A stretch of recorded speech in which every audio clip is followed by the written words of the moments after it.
acara pembukaan uji kompetensi pejabat pimpinan tinggi Pratama dalam pemerintahan Kota Depok Segenap tahun 2022 pada hari ini 28 Januari 2022 segera dimulai.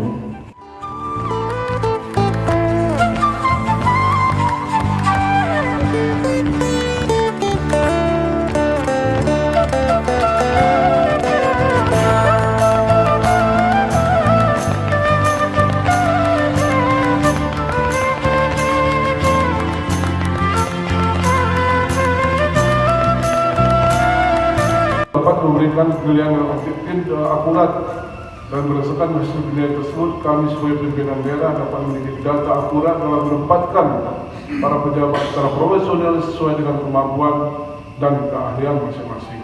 Semoga Allah selalu memberikan kesehatan kepada kita dan selalulah jaga protokol kesehatan, waspada terhadap penyakit yang tidak nampak. Kemudian dengan mengucapkan Bismillahirrahmanirrahim, uji kompetensi pejabat tinggi pertama di lingkungan pemerintah Kabupaten Tengah tahun 2022 dengan resmi kami nyatakan dimulai. Assalamualaikum warahmatullahi wabarakatuh.